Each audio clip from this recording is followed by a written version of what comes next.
Good morning, good afternoon, everyone.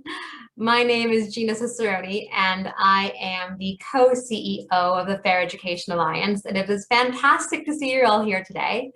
I can see we have over 50 people in this call, which is a sensational turnout. I'm over a tenth of the attendees that we have signed up for the Impact Festival. So thank you so much for joining us.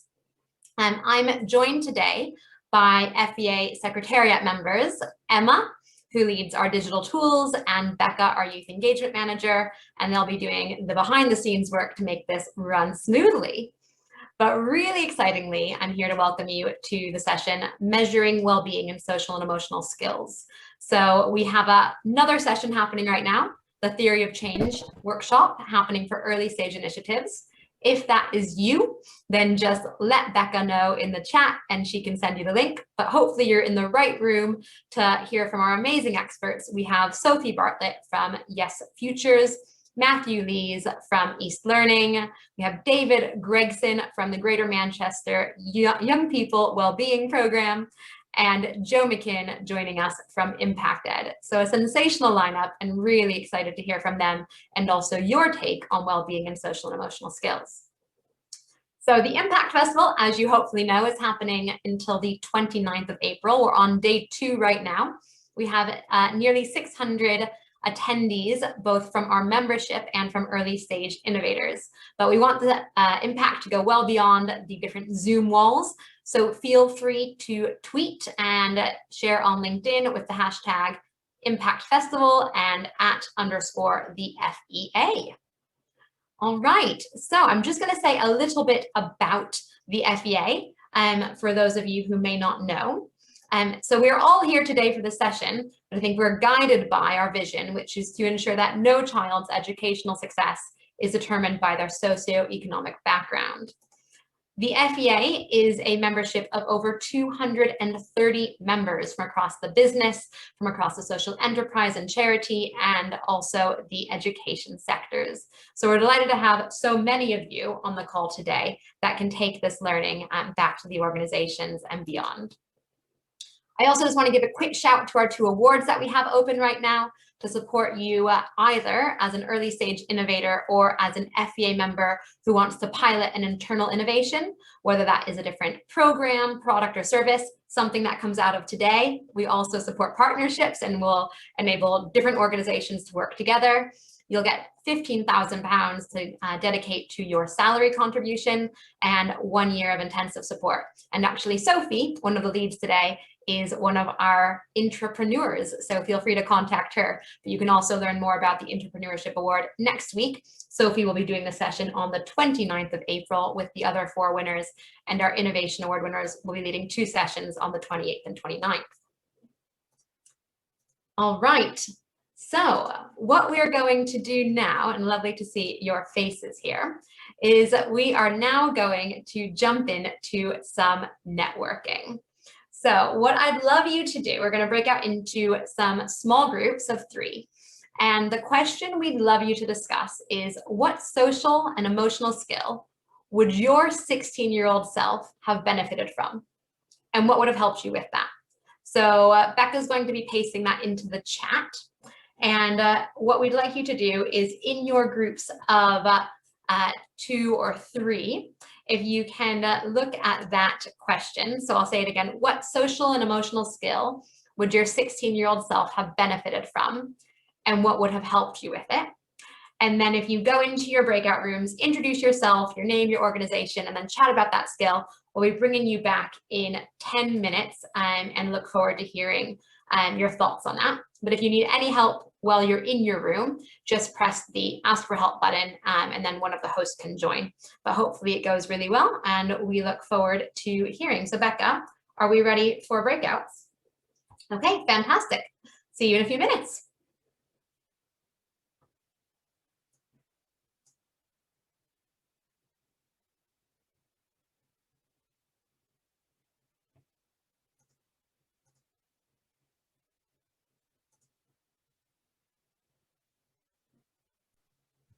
Great, welcome back, everybody. Fantastic. Hopefully you had some great conversations and learned about it. We're up to about 60 attendees right now in the session, which is great turnout on such an important topic, and one that means so much considering all of the effort that has gone into measuring attainment, but actually how do we ensure that well-being and social and emotional skills are prioritized and measured. So I'm going to hand over to David Gregson now, who will take us through the work that he's doing collectively in Manchester. So I'll go ahead and spotlight you now, David, and have you take over. Thank you very much. And okay, that's great. And I'm rather hoping, so is Sophie there? She's going to skip. Oh, brilliant. Look, there we are. Good afternoon, everybody. I hope you can hear me, and somebody from FEA will tell me if you can't. And thank you also very much for taking the time to join a discussion, candidly, on what we're doing in Greater Manchester, because, as I said to my little breakout group of Anna and Charlotte, we don't have all the answers in Greater Manchester, but by thinking about them, we're certainly developing them, and I hope I'll be able to give you some clues. Firstly, just a little bit about my own background. I've got a commercial background. I set up a private equity group. I have done a lot with young people. I was on the board of the Sutton Trust for 20 years, on the board of the EEF for 5, currently on the board of Alliance Manchester Business Schools. So young people and education has been a common theme in my life. I've got a commercial background. I've been chairman of 15 enterprises, and there are 3 themes, one of which is young people. The other 2 are the environment and social justice.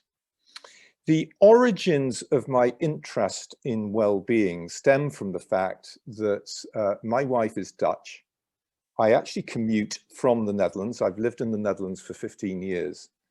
And many of you may know that from the most recent PISA survey, but replicated in hundreds of surveys, the Dutch kids are the happiest in the world. And in the most recent PISA results, British kids were the 4th least satisfied with their lives. And given that I was in the rather unusual situation of living in one country and working in the other, I took it upon myself to find out, well, why was that such stark difference for 2 countries which are barely 200 miles apart? And at the heart of it is the fact that the Dutch believe that a happy child is a learning child. And to many parents, as I'll just show you in a slide in a second, that is what most parents in Britain also believe. But for some reason, we have an education system, as Gina said, which actually measures attainment, and it doesn't measure or even give credence to the well-being of young people. And so what I learned by looking at the difference between the 2 countries is that the Dutch assess every year, and have done for 40 years, the well-being of every child in the country from primary school onwards. It's a staggering effort to do, and it is an obligation on all of the actors who play a part in a young person's life in the Netherlands, whether that's schools, whether that's charities, whether that's sports clubs, to do something with the results. It's a legal obligation. Now, we are a long way short of that situation here in the UK. Nevertheless, it is certainly my aspiration that we all recognize that attainment and the assessment of attainment is a necessary condition, a necessary condition for how we assess the progress of young people, but it's certainly not sufficient. And that over time, we should be adding a second leg to the way we assess the progress of children and prepare them for their future lives. So in summary, the Greater Manchester Young People Wellbeing Programme, the title that you have in front of you, is a programme to assess in years 8, 9 and 10 across, we hope, 267 secondary schools across Greater Manchester, which is a mixture, as I'll show you, of academies, local authority, independent schools. We will intend to publish the results privately to schools and publicly, as I'll describe to you, by neighbourhood. And that's a critical part of what we plan to do. And our objective is to make the well-being of young people everybody's business, not just the business of schools as we currently have. Before I go on to the next slide, Sophie, I would just say that for those of you who don't know, that I've put at the bottom there, that yellow smudge, if you like, is actually is what Greater Manchester looks like on a map. And inside it obviously is a bee, and the bee is in fact the logo of Greater Manchester, which stems from the cotton trade, from when people in Greater Manchester worked incredibly hard. They worked like worker bees, hence the bee. Okay, Sophie, if we can move on to the next slide. And I thought I'd just share with you before I get on to the rest of the presentation. This is a summary of a survey that I co-funded with the Youth Sport Trust a month ago. And it's a replication of a survey that was done the year before the pandemic. And the question was, what were the criteria by which parents chose their secondary schools for their children? Now, I should say one thing is that in the Netherlands, it would be the child that would choose the school. But in the UK, it's very common for the parent to choose the school. And you'll see on the right-hand side that the dominant factor was pupil well-being, and that it was way ahead of exam results. And of course, that's a fascinating outcome. It is only on 2,000 parents, so we've got to be very careful about drawing too many conclusions from it. But nevertheless, it does suggest that we have a system which is geared towards exam results, which is something that parents actually don't want, particularly. And if I were to describe one final point to you in the Netherlands, if you were to go to an open day of a school in the Netherlands, you wouldn't actually hear anything about exam results, but you most certainly would hear about the well-being, happiness, life satisfaction, and comfort and safety of the children in that school. Can we go on to the next slide, Sophie? Thank you. So you can see from the very top there that we actually have raised the money that we need to deliver a 3-year programme across Greater Manchester. We set our sights at 900,000 because, at least in part because of the pandemic, the notion of well-being has rocketed up the consciousness of policymakers and all members of the British public. So even though we started working on this well before the pandemic, nearly 2 years ago, it's interesting to see how more mainstream it's become. I'm going to talk about 4 areas, and as I described at the beginning, many of those are questions rather than answers, because we are very much in the formative stage of designing what we're going to do. We're going to be launching the programme in those secondary schools in the autumn. So when I described to you the questionnaire design, we're still very much in the process of doing it. I'll describe to you the sort of format that the schools will receive for their wellbeing data. I'll then describe to you the coalition of actors that we hope to put in place and have already started to put in place. And I noticed that there are a number of coalition partners on this call, which is marvelous to know. And then finally, an important part of what we're doing is not only practical, but it's also trying to establish some very important academic linkages of well-being with other factors. And I'll describe to you the academic partners that we've got. I've got to leave at 1:45, I'm afraid, so I'm going to speak for about another 10 minutes or so, and then hopefully either Matthew or Sophie can coordinate some questions if there's time for that. So before we go on to the next slide, I should say that it's been fundamental for the questionnaire design that firstly, it's been co-created with young people. And so we have 15 Pathfinder schools out of the 267 in Greater Manchester. There are youth groups that we have spoken with. So there is and on our advisory board, we actually have 2 young people themselves. So a fundamental part of what we're doing is garnering the views of young people and then sharing them and making sure that the academics who are working up the questionnaire design have those issues at the forefront of their mind. Now, when I say that, the questionnaire design, there are, as many of you will know, as many as 200 different ways of measuring well-being in the United Kingdom. 200 different ways are active in schools across our country. And if we're going to make a seminal difference to the well-being of young people, one of my own objectives is to make sure that we have a consistent measurement. So part of the design process has been to ensure that national players, including the Department for Education, the Office for National Statistics, the Department for Health, are all involved in the questionnaire design. So if we go to the next slide, Sophie, I'm going to show you, this is a photograph of a whiteboard with blue tack, I'll have to admit, on 4 domains. So the young people that we worked with in those Pathfinder schools identified 4 main domains by which they judged that were important to their own well-being. And you can see them on this slide: emotions, meaning, purpose and control, or agency perhaps; relationships, which would cover family relationships, peer relationships, teacher relationships; and finally, understanding yourself. And this was a subject that cropped up in our little breakout group.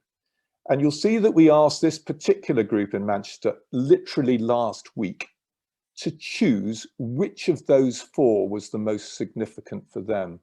And how interesting to see, therefore, that understanding yourself was at the heart of what young people felt was important to them.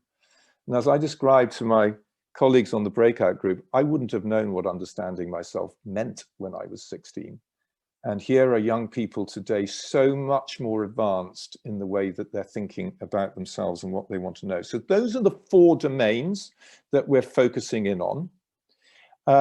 We then, at the second stage, need to work out what the drivers that relate to those domains, what are the issues in young people's lives that actually fit into those domains. I don't have a slide for those, but I'm just going to read them out to you. They are body, health and routines, hobbies, recreation and fun, money and things, neighbourhood, peers, peer relationships, and home and family. So 2 of them relate to relationships, and the other 4 are less so. And for those of you who follow wellbeing assessment, you will know that the Children's Society, if there is a gold standard of wellbeing assessment in the UK, it's the Children's Society who produced the Good Childhood Report. And those 6 domains and determinants that I've just read out to you are very consistent with the Children's Society evaluation mechanisms. I should say that we've got 2 more months of hard work before we come up with the questions themselves, so I can't reveal those to you, but I can say that they will all be drawn from well-evaluated surveys. And we will be publishing, and therefore it can be used by anyone on this call or anybody else, the questionnaire that we're going to be using. And there's little doubt that it will have been the most co-created with the highest academic input of wellbeing assessment, certainly that I'm aware of in the UK. So I'm sorry I can't go further than that, but if we do an FEA summit at the end of June, then I would be able to be a little bit more articulate about what the actual questions are going to be. So if we can go on to the next slide, I thought I would just show you, this is an example of a funnel plot from what is called the Head Start program. The 2 leading academic institutions that we're working with in Greater Manchester are the University of Manchester and Anna Freud, and they were the ones who led the Head Start program. And I can see there's a question in the chat which say, is this exclusively across secondary schools? And the answer is yes, it is only in secondary schools. Although over time, we imagine we might move to primary schools, and Place to Be, one of our partners, is very keen to see us move into primary schools. But we thought we'd prove the process first in secondary schools.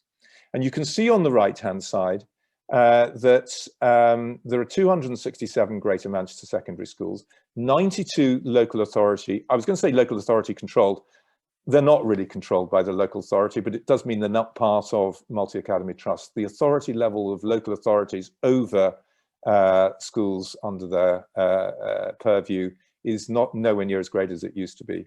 There are 145 in multi-academy trusts, and there are 30 independent schools. And I should say one of the interesting things about the atomization of the English education system is that the ideal would have been that those 145 multi-academy trusts would have been in something like 20, those schools would have been in 20 multi-academy trusts. In fact, there are 54 multi-academy trusts, even in Greater Manchester. There are at least 10, if not more, single academy trusts. Now, on the left is that funnel chart, and there will be a funnel chart provided privately to every school that participates, and we hope it will be as close to 267 as it possibly can be. And the key will be for them to understand where they compare against the peers. And you can see there's a big grey dot in the middle of this one, which looks to be slightly in the negative side of the funnel plot. And there are a large number of other schools that are on the positive side of that. And each participating school will get an individualized report from the Child Outcomes Research Consortium and a visit from the Child Outcomes Research Consortium that will assist the school with their school improvement plan and the issues, if any, that the wellbeing assessment threw up for their school compared to their peers. And in due course, we anticipate creating communities of practice for each of the schools that participate. If we go on to the next slide, Sophie. This is a slightly hazy map that I just took off Google at the end at the weekend, showing the map of Greater Manchester. There are 10 districts in Greater Manchester. There are, in fact, 60 neighbourhoods. So it's an average of 6 neighbourhoods per district. There is no data for children that is available by neighbourhood. And if there's one thing that we want to achieve by ensuring that the well-being of young people is everyone's business rather than just the business of schools, it's to try and ensure that we can publish transparently data by neighbourhood. It'll be utterly fundamental to us that cannot be tracked back to a school, because the last thing a school will want is a league table emerging for the well-being of the children under their care.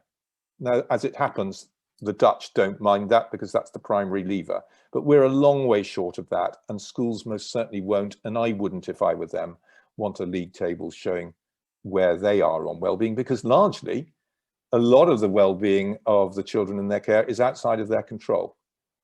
So we anticipate publishing data by those 60 neighbourhoods, and we have started creating a coalition of partners who are a mixture of service delivery organisations, national charities, sports organisations, arts and culture organisations.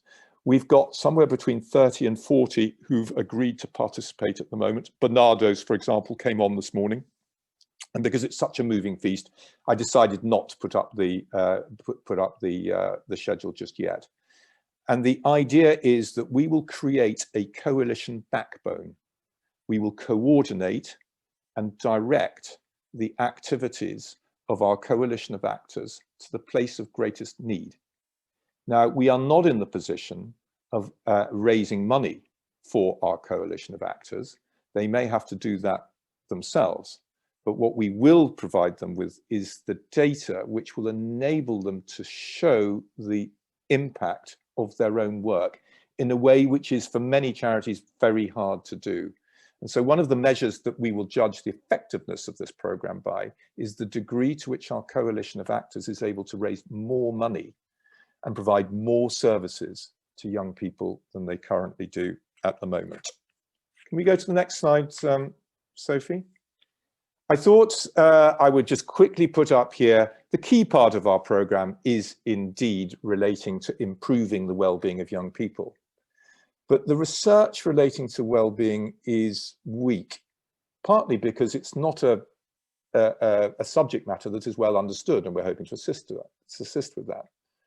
Here are 6 or 7 areas, probably the most significant for the education system being the second one, being the link between well-being and attainment.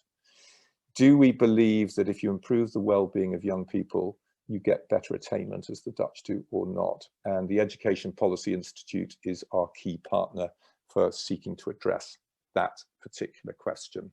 You can see there are a number of other ones. I won't go through them all now, but you can tell we're going to give a lot of weight to working with academic partners to come up with some meaningful conclusions that will enable this program to be rolled out nationwide. And I think if we go to the last slide, we just see where I started. I slightly overrun. It means that given I've got to leave in 7 minutes, we've only got 7 minutes for questions. I haven't been able to keep up with those that have emerged in the chat, so maybe Matthew's going to ask me 1 or 2 of those. But thank you very much for your patience. And I look forward to coming back when I've got the answers as opposed to the questions. Fantastic. Thank you so much, David, and so intriguing. And I love the ongoing evaluation that you're doing. So we have a few questions in the chat. One from Anna. If I go ahead and pose this to you, and Sophie, perhaps you want to stop sharing the screen as well, that'd be fantastic. And then David will be spotlighted. Thank you. Anna, do you want to ask your question to David? Yeah, sure. Thank you very much. This is so interesting, David. Thank you very much for sharing.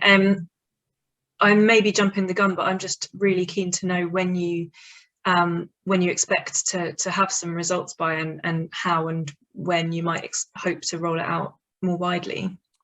Well, we must make sure we don't run before we can walk. So we were going to have launched it actually this term, but because of the pandemic, obviously that's been put back.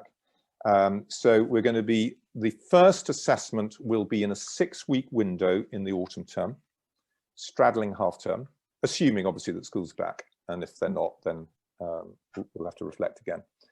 And it's important to get the window right, because you don't want it disturbed by people who are in transition or just coming back, and you don't want people just ready for Christmas. So it's got to be a relatively narrow window. It's not real time.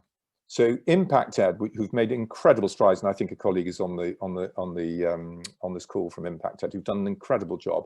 Theirs is a real-time survey process. Ours is not, by design. There's lots of linkages that need to be done. So the first assessments will be in early 2022. So January 2022. We will have 3 researchers full-time on it at the University of Manchester, collating all the information. Because if we achieve our objective of undertaking the survey in all schools, there could be as many as 30 to 40,000 students who would participate in the first year. And that is a vast challenge, particularly if there are, let's say, 30 questions. And in the Netherlands, they take way longer than that to do it, just because there's more children and more questions. We hope the neighbourhood data will be published at the same time. There will be 3 years worth of assessment. So that, and there's a longitudinal element to it. So we will follow year 8 into year 9 and into year 10.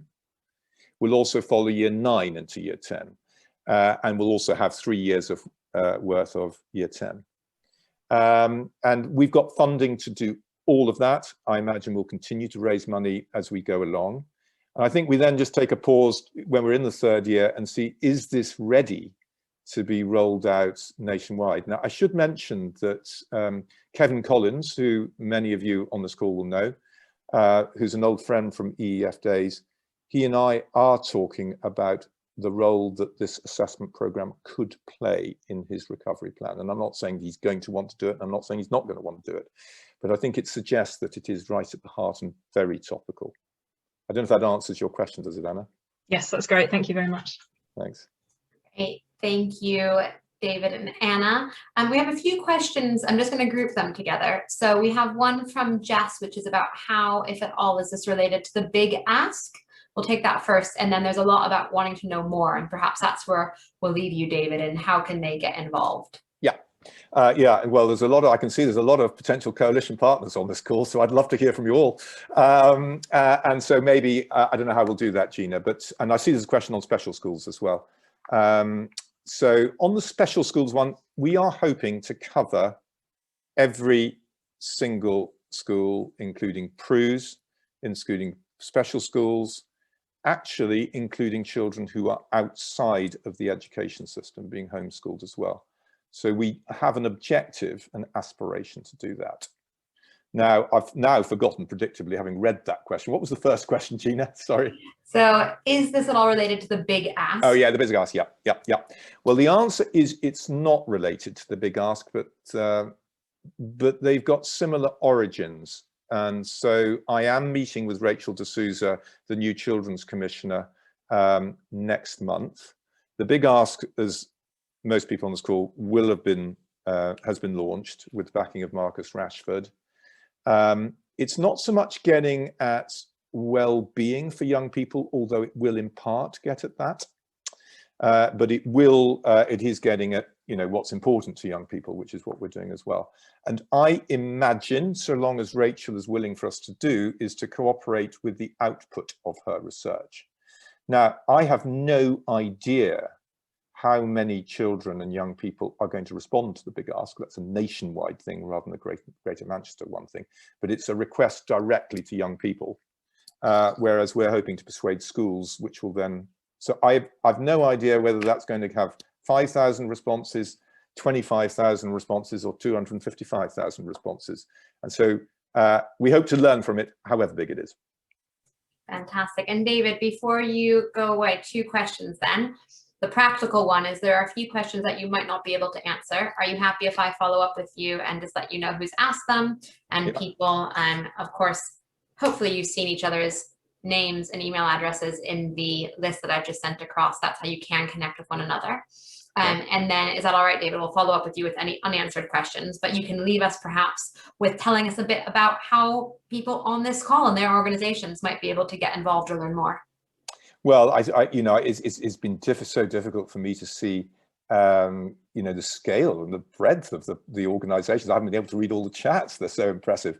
But I suppose there are 2 or 3 ways. The first is, if you have specific relationships with schools in the Greater Manchester area, creating a real movement whereby schools want to sign up, and we're going to be using every lever that we can to persuade schools to sign up, because unless we get a consistent measurement in our country and we move away from having different assessment methodologies, which are almost a sense of competitive advantage, the better it will be. And a number of you may have very good relationships with Greater Manchester schools that if you said to them you thought this was a good thing to do, that would certainly help. There may indeed be schools from Greater Manchester on this call. I have no idea whether there are or there aren't, but that obviously speaks for itself.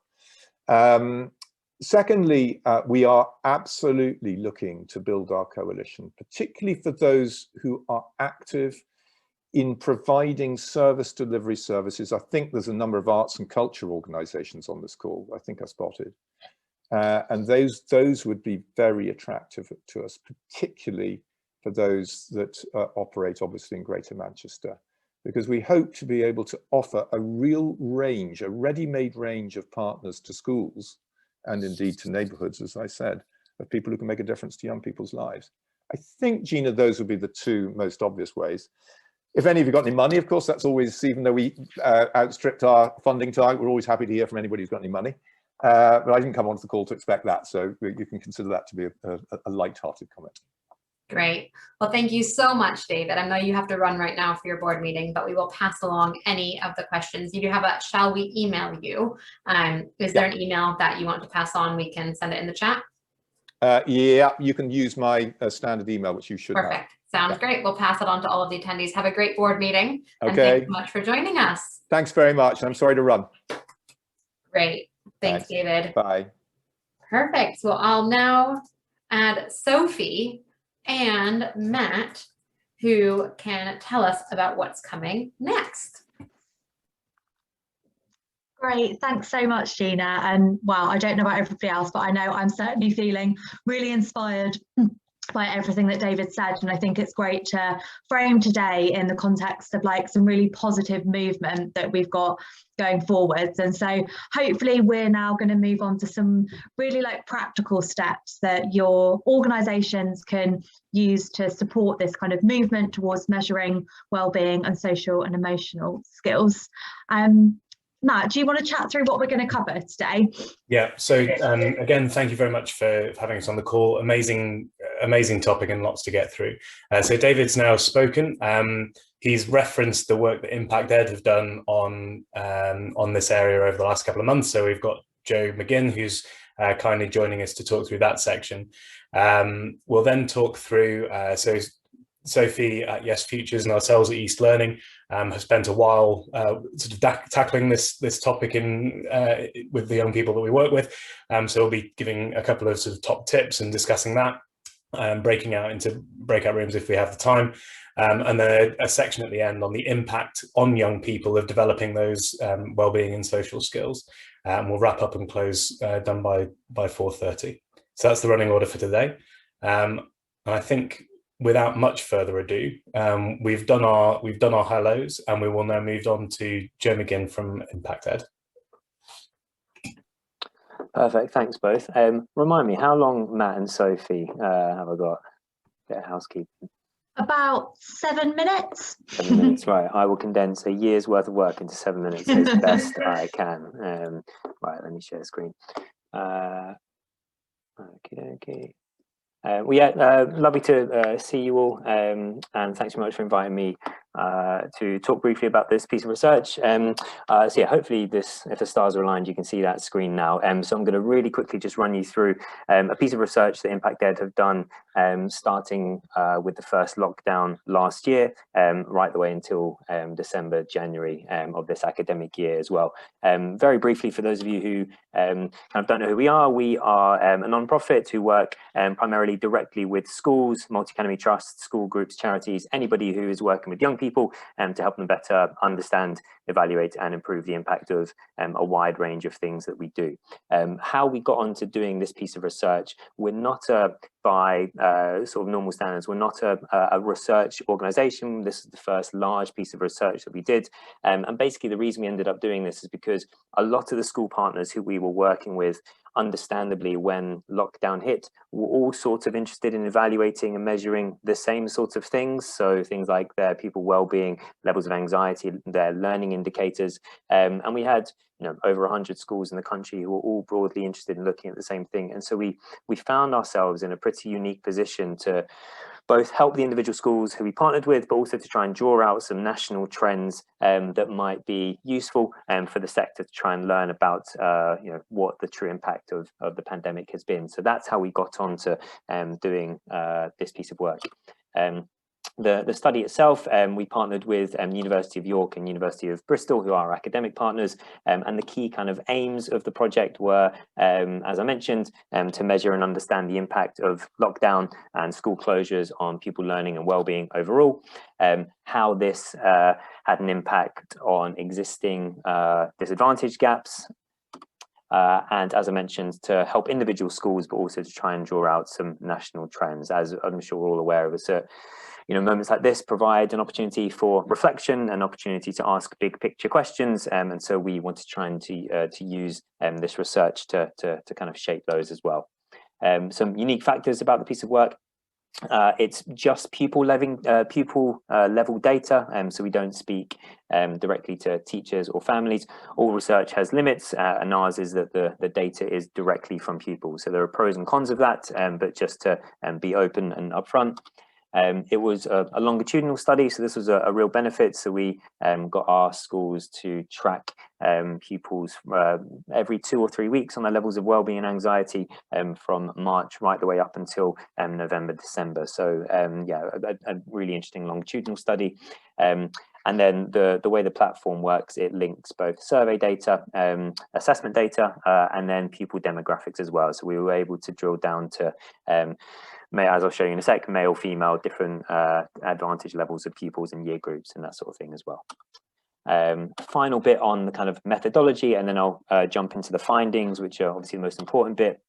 As far as we know, it's the largest study of its kind in the country into the impact of the pandemic on pupil wellbeing, unless there's somebody else doing something similar and keeping very quiet about it. As far as we know, this is the largest study of its kind, but obviously it's not without limitations, as I've mentioned. And the key skills that we identified as being particularly important when pupils were going through disruption and learning at home were these 5 that are listed here. So these are the measures and the skills that we were interested in looking at as part of this piece of research. The top 4 are all validated skills measures, and then the 5th one is one that we sort of designed ourselves based on what other organizations in the sector were doing.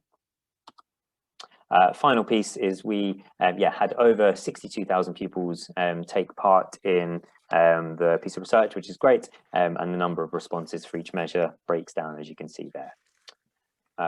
So that is the kind of housekeeping and kind of background. So jump straight into the key findings. You can find the report on our website, impacted.org.uk/COVID-19. There are 5 key findings. I'm just going to focus on 3 as part of this presentation for time. So the first one is, contrary to certainly what we expected at ImpactEd and a lot of our school partners, during the first lockdown, pupil wellbeing appeared to be fairly stable. We certainly thought that it was going to be a really, really disruptive and challenging period for pupils, and it was for some, but on the whole, you know, kids can surprise you, and kids are resilient and kids can bounce back, and pupil wellbeing on the whole appeared to remain fairly stable during the initial lockdown. It dipped a little bit during the summer holidays, and returning in September didn't appear to bring it back up, and I'll kind of explore that in a little bit more in just a sec. And important to note that although average data remained fairly stable, there are differences that need to be taken into account. So there was a clear gender difference, which I'll come on to in a sec, and also for more privileged and disadvantaged pupils, there was a difference there too. Second key finding, as I mentioned, is that the challenges with remote learning were felt much more strongly by pupils from disadvantaged backgrounds. So they tended to start at a lower level and drop further over time as well. And this was true for both learning and wellbeing indicators. So across the board, disadvantaged pupils appeared to be hit hardest by the impacts of remote learning and the pandemic. And really interestingly, I think schools and local authorities and MATs did an exceptionally good job of getting devices out to pupils and making sure that they were able to complete their work.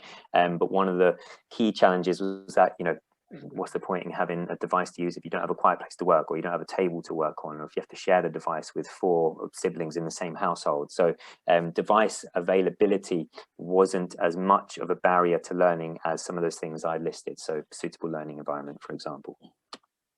And then finally, one of the real key findings that we're particularly proud of is that a lot of the schools we worked with said that the getting part and getting involved in the research allowed them to identify pupils who potentially were going to slip through the net, who weren't initially identified as vulnerable. So when we think of vulnerable pupils, understandably we think of pupils who might have a safeguarding issue, or who might be in care, or who might be marked as pupil premium. And those were the ones that schools expected to suffer the most. But there were plenty of pupils, if the schools hadn't taken part in this research and got this level of detail, that potentially would have slipped through the net. And schools were often surprised by who struggled the most, and that really speaks to a key point that getting, you know, high quality diagnostic assessment for pupil learning and well-being is as important now as it ever has been. So I'll expand briefly on those 3 findings very quickly. So as I mentioned, overall pupil well-being remained stable during the first lockdown. You can see on this graph, these are the average well-being scores for all pupils in the research. It was fairly stable from April up until July. It dipped a bit during the summer holidays, and then it didn't appear to return to those levels in September. Anecdotally, what we understand from speaking to schools is that the reality of returning to school in September and, you know, remaining in bubbles and the disruption of going into school and bubbles collapsing appeared to impact on pupil well-being more than we would have expected from September.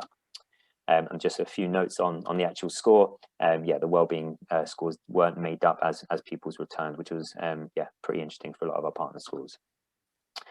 Just to expand on the disadvantage point I mentioned a minute ago. So just to explain this graph here, the small dot is the average scores for this demographic of people when we took results in July, and then the large dot is their scores in November. You can see for practically all demographics of pupils, there was a decrease in their wellbeing scores, except for, as you can see, EAL pupils, and those who had the largest decreases were pupil premium students, were girls, and then were those children in care as well.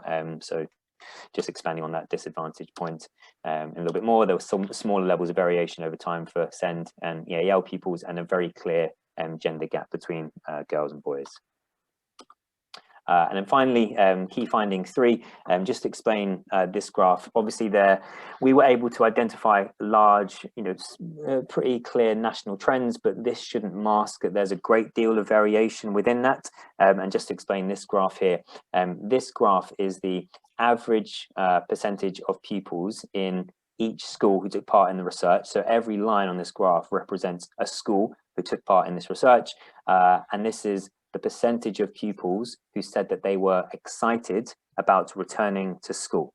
Now the green bars are primary schools and the grey bars are secondary schools. So there's a clear distinction here that on the whole, primary pupils are more excited about returning than secondary. But as you can see, there's a great deal of variation. We've got one secondary school or on the far right, who had 16% of pupils who were excited about returning, and all the way at the top, we've got a secondary school with over 80% of pupils excited about returning. So we have been able to identify trends, but it's worth bearing in mind that variation is key, and it just reinforces the point that being able to get detailed school level and pupil level assessment of what's going on is super important, particularly at the moment as a lot of pupils are still learning remotely. And then the final one on this point is just to reinforce this point. Girls appear to suffer with their well-being a little bit more than boys on average, and with average girl well-being scores at 3.3 and boys at 3.6. Although, as you can still see, there's still plenty of boy students, male students who were struggling with their well-being as well. So just to reinforce the point that large trends shouldn't mask doing detailed assessment to understand what's going on. And we didn't want it to be all doom and gloom. So when we published the report, we wanted to try and have a few recommendations for teachers and those working in the sector to kind of learn from as well. So with each finding, we had a recommendation. So finding one around people well-being being stable is that well-being strategies should also focus on the positives of individual experiences. And we spoke to quite a few schools who said that a lot of their pupils came back saying they loved the first lockdown because they got to spend more time with their family that they hadn't been able to do for a while. So making sure that any wellbeing interventions are targeted to the pupils who actually need it, and that any kind of universal approach might struggle to really have the impact that you're after.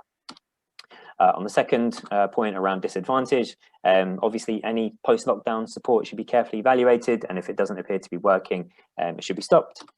And then on the third point, which I personally think is probably the most valuable from our research, is, I think I mentioned this already, that schools who are trying to understand what's really going on need to try and gather pupil level data as well as teacher observation, and should try to use validated measures to identify those who have struggled the most and make sure that they're being picked up and that they're not slipping through the net.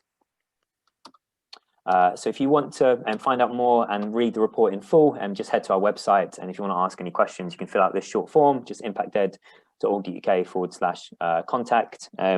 I've got a slide next which asks any questions, but I don't know if I'm allowed to field any questions at the moment. It's over to you, Sophie and Matt.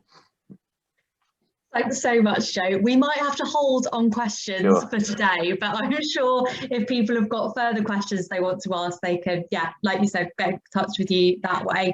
I just want to leave time for us to get to everything else we've got planned for today. But thanks so much, Joe. That was incredibly interesting, and I think just really frames the importance of measuring these things. We can only start to support young people if we really understand the context, and that's just really interesting to frame it really in where we are now. So thanks so much for joining us, Jay. No problem. Thanks all. Have a good rest of your afternoon. Thanks, Jay. Bye. Cool. So I'm now going to move on to talk a little bit about what we do at Yes Futures. I'm just going to get my slides up. So just to introduce myself, I'm Sophie, and I'm the Director of Impact at Yes Futures. And Yes Futures, for those of you who don't know, is an organisation that empowers young people to believe in themselves. So Yes Futures was founded back in 2013, and since then we primarily run programmes in schools supporting young people to believe in themselves and develop kind of key essential skills. So we at Yes Futures use our talent toolbox. It's our kind of key way of measuring social emotional skills. And we won an award for this back in 2015 from Project Oracle, who said it's a rare and genuinely innovative approach to impact measurement. And we've used that quote on lots of our materials ever since then, but it's something we're incredibly proud of, and is a tool which really puts students at the heart of impact measurement and provides a structured approach to developing soft skills. I just would say that back when we developed this, we were an incredibly small charity, and I think it's like, I'm certainly finding it interesting hearing about some of these bigger scale things, which I think are really important when we think about kind of society moving towards valuing these skills. But I know we've got lots of other kind of smaller charities here, and hopefully some of this is like some more practical things that you can think about, which you can really take away and use within your organisations. So the Talent Toolbox measures students' progress in 4 key areas.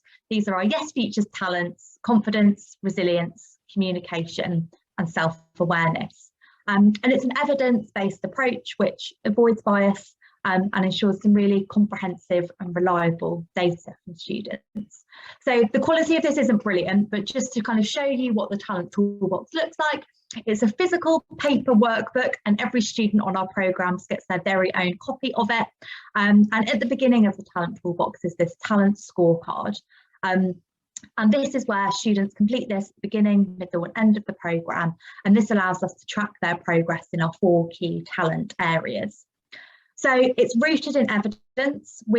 Students use this with the support of their coach. So coach is someone who works with them throughout the programme, and they really get students to kind of unpick their examples of each of these different talents. So you can see we break down confidence, for example, into different kind of subcategories, and this is our own Yes Futures definition of what confidence looks like. And we ask students to then share examples of where they've done each of these things from the last 3 months. So by getting students to really reflect on these talents themselves and to be able to articulate examples of where they've demonstrated these talents, we improve students' ability to talk about themselves, to feel proud of their strengths, to be able to articulate those skills, which is a really helpful kind of skill to be able to take forwards for future interviews, or just generally being able to kind of feel proud of ourselves and articulate our strengths. But also it gives us as impact measurement a real kind of rich collection of data that we're able to really track students' progress. And it's right there for students to see. This isn't us making judgments without students involved. Students can see and track their own progress and feel proud as they make progress. So what we use, the Talent Toolbox, is not a validated tool, and I just wanted to explore a little bit as to how we at Yes Futures made the decision to use our Talent Toolbox as opposed to some of the validated tools that are out there. So a validated tool is something that's been rigorously tested by researchers, and means there's kind of data out there that you can use to benchmark and compare your results with other organisations. So there are some definite pros to using some of these validated tools for measuring wellbeing and social emotional skills. You can certainly be confident of the robustness of results when you use validated tools, because we know that they've been rigorously tested. Like I said, you're able to kind of benchmark, compare results. You don't need to worry about developing and testing those tools yourselves. Somebody's already done all of that for you. And depending on kind of who you're reporting to, who your key stakeholders are, we sometimes prefer the use of validated tools. Now, as organisations, you'll know what's kind of most important for you, but I think it's certainly important to kind of keep those things in mind. But there are also cons to using validated tools, and I guess that's why on balance we decided to develop our own tool. It can be difficult to find a validated tool that measures exactly the outcomes you're looking for, and I think this is probably a issue across the sector, is a common language and the definitions that we use of some of these skills.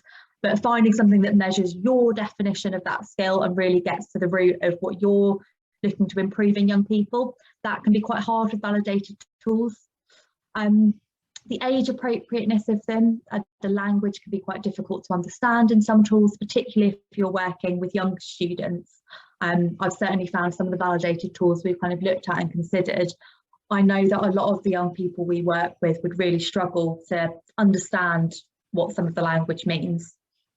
And they can be lengthy and time consuming for children to complete, particularly if like us, we measure progress in 4 talents.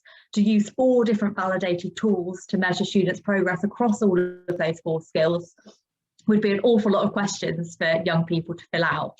And the process of completing those questions can be of limited value to young people.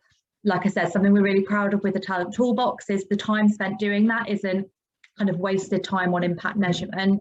It's something that's really valuable for young people, whereas sometimes these questionnaires can kind of take up the valuable time which we get with children. So that's just a kind of a bit of a summary of thoughts, and I think like I'm absolutely not against validated tools. I think they're really important and have a really strong place, but I think it's important to think through for your organisation kind of what the best way, the best approach for you of going about measurement. Yeah, so Matt, I'm going to hand over to you to chat about what you do at East Learning. Thank you, Sophie. I'm conscious of time as well, and we've still got quite a lot left to go, so I'll try and be brief. So we've encountered a number of, so I'm Matt, founder and director at East Learning. We help schools and regions provide personal development at scale for their young people. So there's 30,000 young people now that have their own personal development plan that are then supported by their school in a way that makes sense to them. I'm going to talk a little bit about our data collection. Same points as Sophie. Some of our scales are validated. Some of them are ones that we've designed and worked up with young people based on what it is that they care about. It's interesting to hear David talking about knowing themselves. We've taken a similar approach in the co-design of our program. And Sophie, if you wouldn't mind just clicking through. So we take students through an online coaching process in a bunch of different areas of their lives. So again, echoing the point that the process of reflection is valuable in itself. And that's everything from sort of careers, character and skills, as well as well-being. If you click again and then again, I thought I was going to have more time for my animation.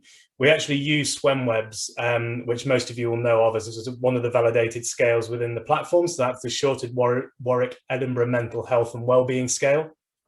Very simple, very accessible. David referenced it in his as well.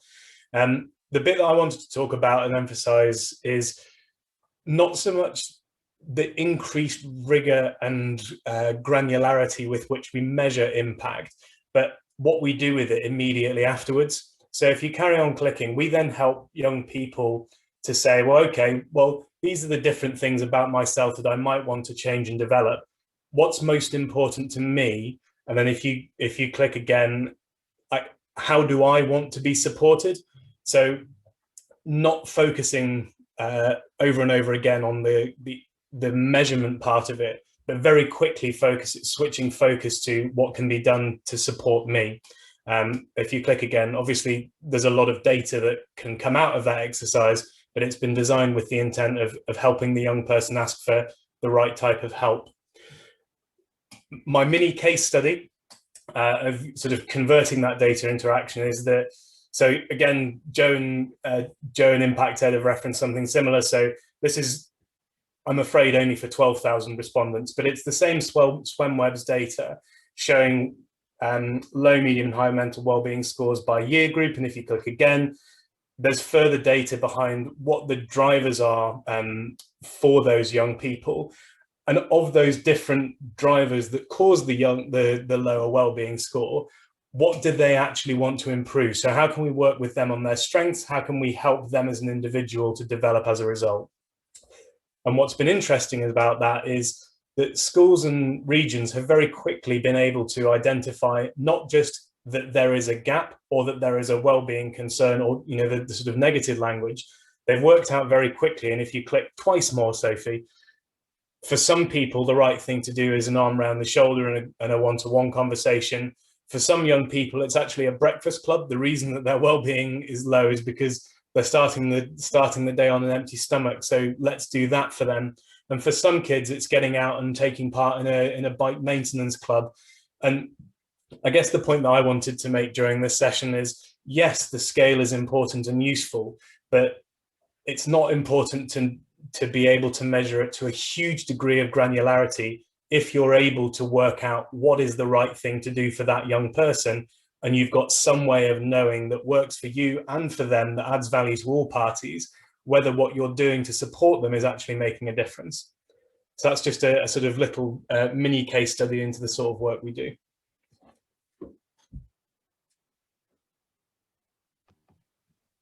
Great, thanks, Matt. We're just going to share now some of our kind of top tips that we have developed from the time that we've spent measuring social emotional skills and well-being, and really kind of keen for others to add to this as well. But as I touched on, I think certainly a key thing is considering whether a validated tool is right for you. And if it is, great, there are some really brilliant ones out there, which Matt and David have referenced. As Matt just touched on, I think thinking about what you're going to do with the data you're measuring, there's sometimes a tendency, and I think particularly kind of when organisations start out, to want to measure everything, and because like the more data we've got, the more we know, but actually taking a step back and thinking about, okay, what's the purpose of collecting that data? What are we going to do with it? This data is only useful if we really think about the next steps and the changes we're going to make with that data. And also then we don't waste time collecting data that we don't use, and trying to analyse data that we're not going to use. So really thinking about the data that you want to collect, being really careful with that. Importantly, imagining what your measurement is going to feel like for a young person. And I think this is something that's really important. I think putting yourself in a young person's shoes, imagine what it would feel like to put yourself as a 0 on a scale. How is that going to feel for a young person? And so maybe that influences the tools that you choose. And so you think carefully about, the young people you're supporting, and perhaps it's thinking carefully about what they would respond to, but also then the environment in which you're doing impact measurement, making sure that you're asking those kind of challenging questions, that you're supporting young people through that process, and making sure you're there to kind of support them after they've done questionnaires and kind of like guiding them through it. And then involving young people in developing your measurement. It was great to hear David talk so much about kind of co-creation and how that's working for their projects. And I think that's something that we can all definitely learn from, is using young people in developing our measurement. And then finally, define what you're measuring. I referenced earlier kind of the variety of language that we use across the sector. And I think being really clear, if you say you're measuring young people's confidence, what do you mean by confidence? Because we'll probably all have a slightly different definition of that. So being really clear on exactly what it is that you want to measure, I think is really important.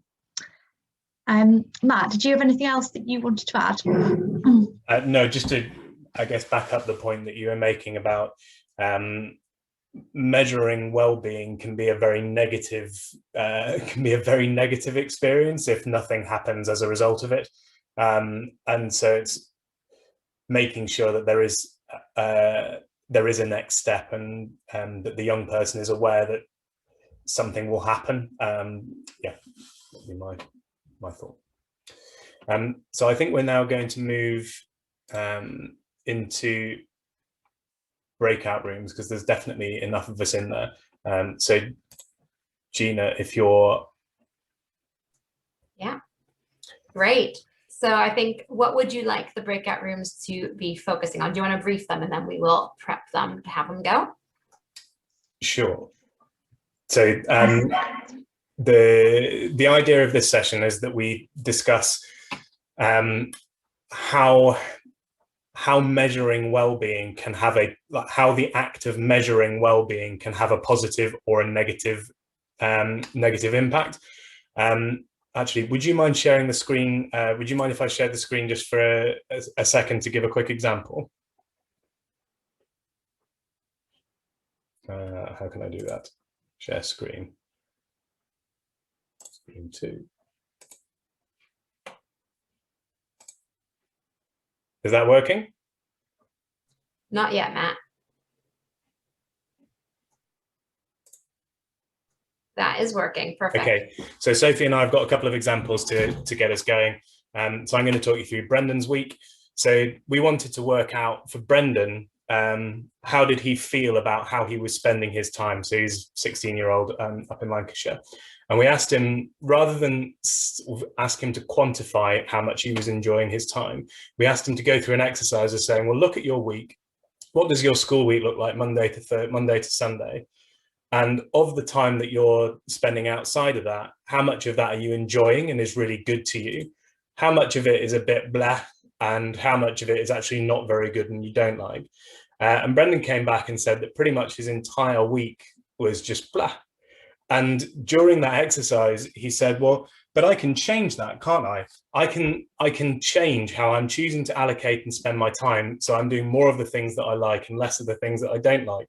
And so the act of measuring how he was enjoying his time was a really valuable exercise that gave us some incredible data. And for reference, when you look at the average, so this is an example timetable from Brendan's school. This is an example from Eton. So this is what your average week looks like for somebody who attends Eton College. You can see it. You can get the data that says that there's 100% increase in sort of value add and contact time, but you're collecting the data in such a way that it's value add for each individual. Great, thanks, Matt. In the interest of time, I'm going to skip Neve's story, and if anybody's super interested in hearing Neve's story, you can contact me and I'll tell you another time. But to give a break from our voices, we're going to pop you into breakout rooms now, just for 5 minutes. And we'd love you to just spend 5 minutes discussing in your groups how measuring wellbeing is working for your organisation, sharing any top tips that you've got, and really kind of focus. I think we probably all in the room believe in the importance of social emotional skills and well-being, but thinking specifically about how measuring them makes a difference, and any top tips that you've got, any experience you've got within your organisations. So yeah, we'll see you back here in 5 minutes. Thank you.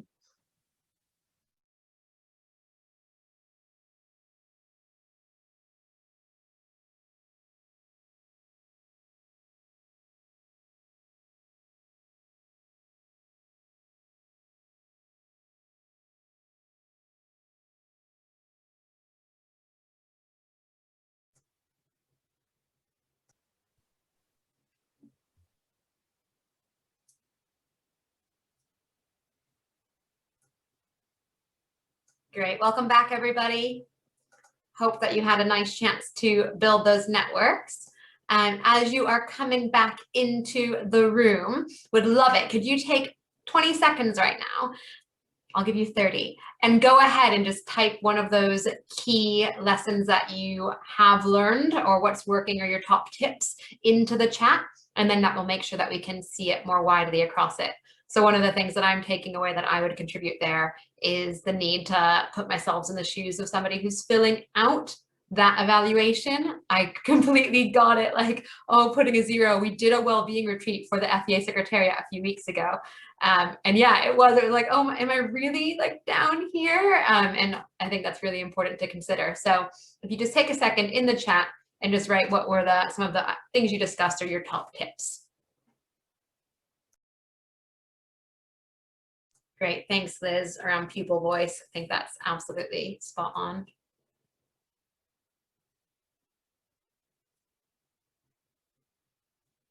Yeah, the empathy element of it. For any of you that were there with Priya yesterday, if you were in our opening ceremony, you might have heard Priya from First Story, an alumni, sharing her poem about Martianism. If you haven't, it was a fantastic way to put yourself in somebody else's shoes and what it would be like if a Martian went to a festival in England. So I think that's really important to consider that empathy. And then acting on it, absolutely, really, really key. Act on it. Don't make people sit there in crisis, but know what options are available. So hopefully if you're seeing some other good ideas, you can save those. So Sophie and Matt, thank you so much for facilitating and leading that, and bringing in David and Joe to contribute as well. We are so grateful for you sharing what Yes Futures and East Learning are up to on this, and really just about the conversation and the collective action that is needed on this agenda more than ever. I know there's been tons happening across all of the organizations on the call, and there are obviously the FEA activities within the Impact Festival. So we have around measuring impact during a pandemic, for example. We also have around leading through uncertainty, a lot about that recognition of well-being. So different different themes that are related to measuring well-being that we hope you can join us on for the rest of this. But then, of course, beyond Impact Festival, we have loads of FEA events throughout the year, and hope that you can join us to continue this conversation. So what we'll do now is I will ask Becca, please. We're going to take evaluation quite seriously. So we're not going to ask you to measure your well-being right now, but would love to get your feedback on the session. So you can send any more feedback through to our email, which I'll pop in the chat in just one moment. But in the meantime, if you wouldn't mind filling out a poll with these 4 questions and then just press submit when you're done, that will be fantastic. Thanks for sharing your email, Matt, and thanks, Sophie, as well.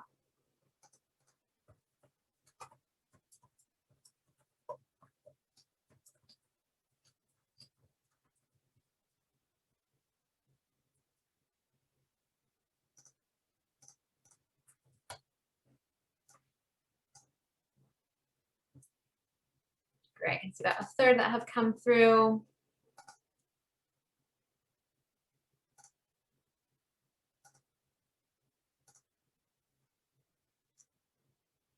Yeah, let's give that one more minute. And the question from Andy, so will the presentations be made available? So I think this is a question specifically about the slides, but the recordings will be posted. We'll be sharing this recording with you tomorrow, along with every other recording from yesterday and today.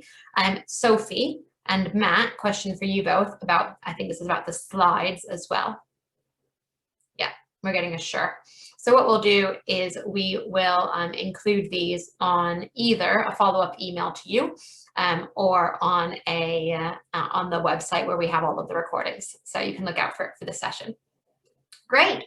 Thank you so much for voting. So the last thing for me to say is a huge thank you for everybody who contributed and everybody for those discussions and engaging in the breakout rooms. Hope to see you in the different sessions tomorrow. Friday and then all of next week, and to look at the events attendance list and to continue to connect between the sessions.